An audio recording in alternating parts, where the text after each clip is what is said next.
Objection typique. Si j'ai bien compris, face au problème du mal qui arrive sur Terre, la différence entre un catholique et un protestant est qu'un catholique dirait que Dieu ne veut pas que le mal arrive, mais qu'il le permet à contre-cœur. Son Dieu ne fait donc pas ce qu'il veut.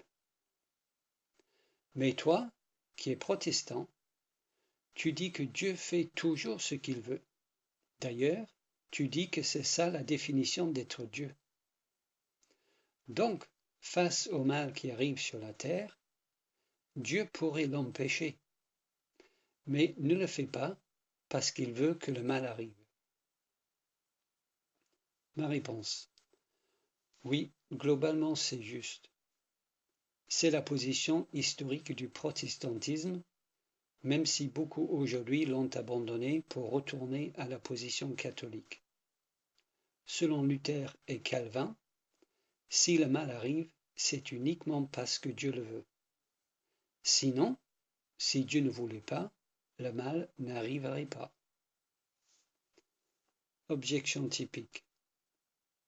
Alors, monsieur le protestant, ton Dieu est un Dieu sadique, car en étant tout-puissant, il pourrait empêcher tout le mal qui arrive, mais il ne le fait pas.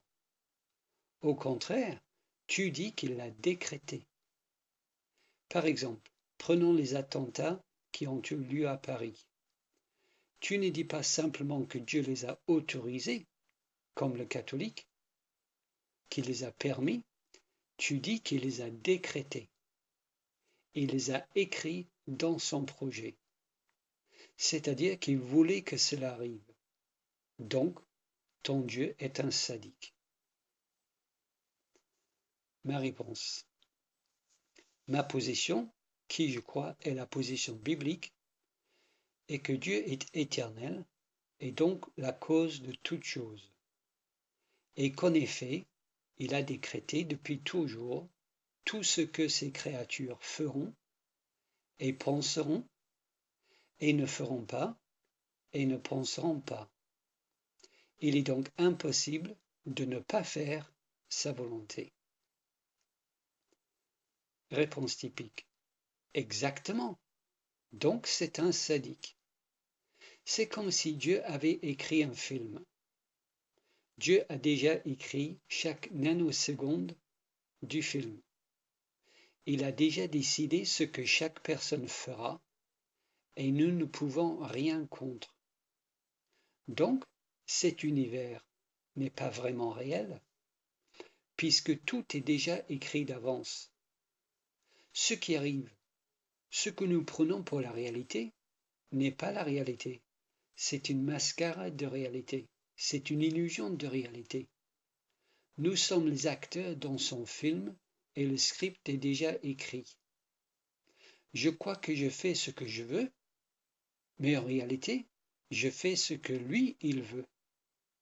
Donc, cette vie est aussi réelle qu'un film, qu'une fiction. Parce que nos décisions ne sont pas nos décisions, mais ses décisions. Et nos actions ne sont pas nos actions, ce sont ses actions. Dieu se moque de nous parce que nous croyons que tout est authentique. Mais rien n'est authentique. Tout est programmé. Mais c'est encore pire que cela. Ce n'est même pas suffisant pour Dieu de nous faire jouer comme des pions dans le film qu'il a écrit. Ce film qu'il a écrit est un film terrible et cruel. Dans ce film, il y a les attentats à Paris. Dans ce film qu'il a écrit, il y a l'Holocauste, le viol d'enfants, des tueurs en série, des guerres, la souffrance, les maladies et les catastrophes naturelles, et tout le reste. Et si ces choses figurent dans le film, ce n'est pas par hasard. Ce n'est même pas que Dieu leur a permis d'y être. Ça serait déjà assez terrible. Mais non, selon toi, c'est qu'il les a décrétés. Après tout, il est Dieu, Il pouvait faire tout ce qu'il voulait avant la création du monde. La page était vide. Il pouvait écrire ce qu'il voulait. Mais il a décidé, délibérément, de lui-même, d'écrire dans ce monde les guerres, les meurtres, la souffrance, le mal, quoi. Bref, il a fait un film, il a écrit un scénario dans les moindres détails, et dans son scénario, il a trouvé bon de mettre un taré qui massacre des innocents à la Kalachnikov sur une terrasse à Paris. Donc, je répète, ton Dieu est sadique. Il n'y a aucune autre manière de le voir que de conclure que ton Dieu est un Dieu sadique. Ma réponse: non, pas du tout. Je ne suis pas d'accord sur le fait que la vie est une illusion, et je ne suis pas d'accord du tout sur le fait que le Dieu chrétien est un sadique. Par contre, je suis d'accord si on applique ton argumentation de sadisme au Dieu d'Islam. Ton accusation de sadisme est vraie si elle vise le Dieu des musulmans. Allah est en effet un Dieu sadique. Allah est un sadique. Ton accusation est donc vraie si tu parles d'Allah. Réponse typique. Mais n'essaie pas d'esquiver, je ne vise pas Allah, mais je vise ton Dieu. Le Dieu de la Bible est sadique. Ma réponse: non, ne t'inquiète pas, je n'essaie pas d'esquiver, je vais répondre. Mais je veux te montrer pourquoi ton accusation de sadisme est vraie pour Allah, mais fausse pour Yahvé. Allah est sadique car selon le Coran, il a décrété tout.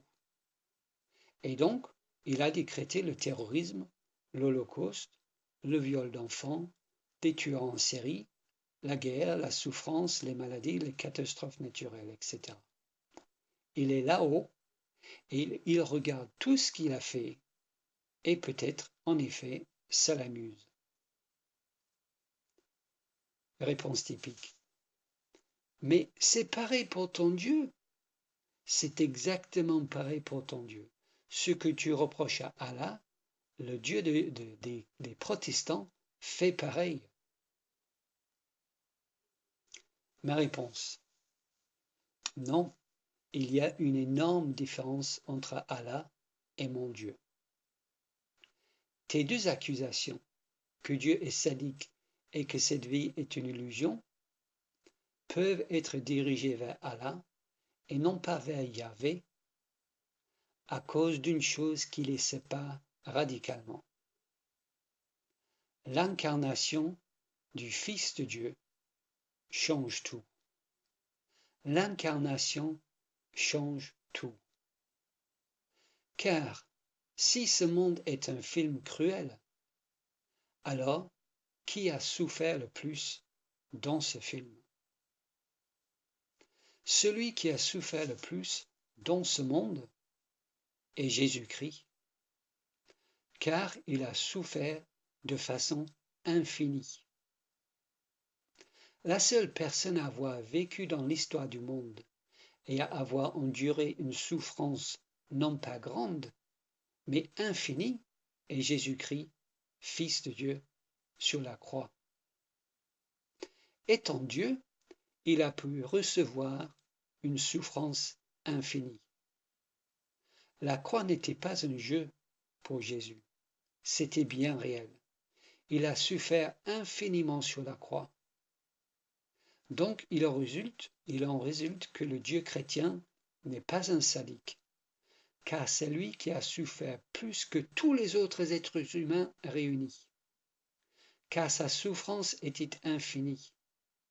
Oui, sa souffrance était infinie car il a reçu toute la colère de Dieu, et la colère de Dieu est infinie.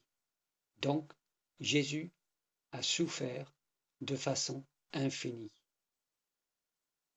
Donc l'incarnation du Fils de Dieu réfute l'accusation que le Dieu chrétien est sadique. Pourquoi? Parce que le sadique n'est pas celui qui choisit de souffrir plus que tous les autres réunis. Le sadique n'est pas celui qui choisit de souffrir plus que tous les autres réunis. Ce n'est pas cela la définition du sadique. Réponse typique. Ça en fait un masochiste peut-être. Ma réponse. Mais ton accusation contre le Dieu chrétien n'était pas qu'il était masochiste, mais un sadique.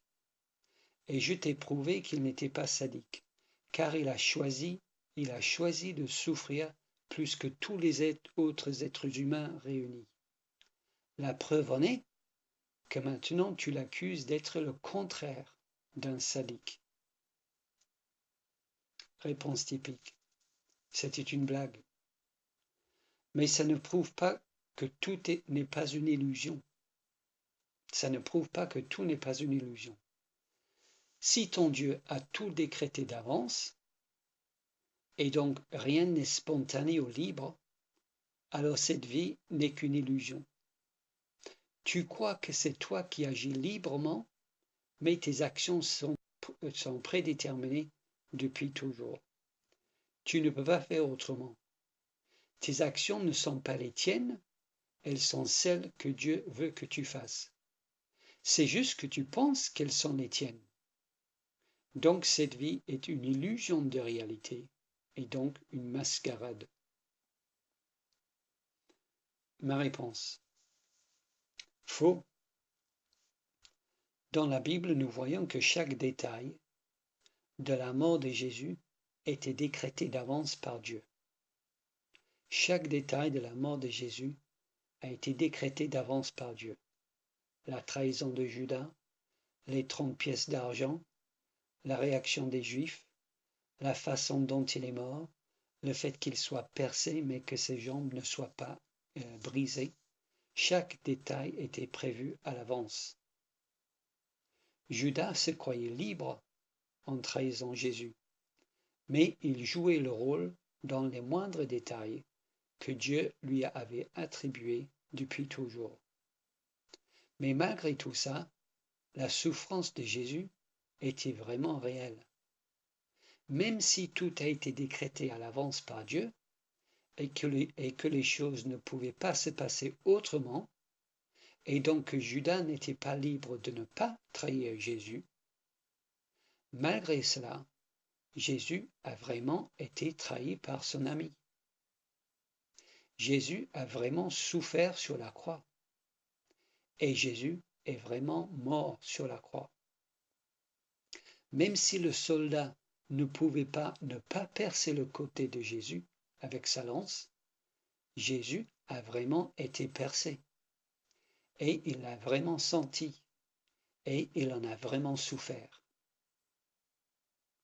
Donc, ce n'est pas le cas qu'une action décrétée d'avance par Dieu n'est pas réelle. La mort de Jésus était écrite à l'avance par Dieu, mais Jésus est vraiment mort. Notre salut y dépend. La croix n'était pas un jeu pour Jésus. C'était bien réel. Et la colère du Père n'était pas une illusion pour le Fils. Prendre sur soi la furie infinie de Dieu n'est pas un jeu ou une illusion. C'est la chose la plus terrible qui existe. C'est d'une réalité absolue. Ce n'était pas une illusion. Ce n'était pas une mascarade, c'était réel. Jésus a réellement été crucifié et Jésus est réellement mort. De plus, le sacrifice du Fils de Dieu n'était pas non plus une illusion pour Dieu le Père.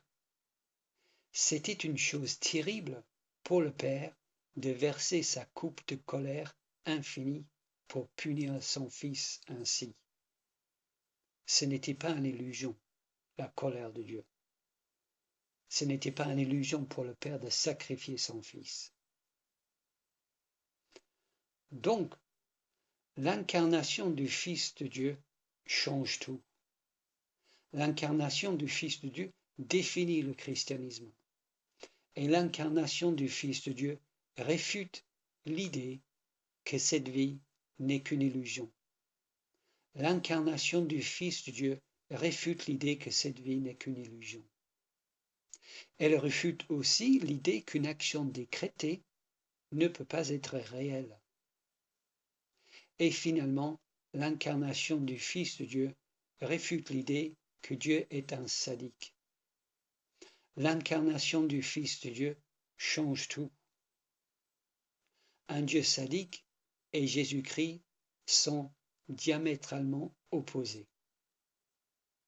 C'est pour cela que ton accusation est juste, ton accusation de sadisme est juste si elle vise Allah, mais elle est complètement fausse si elle vise le Dieu de la Bible.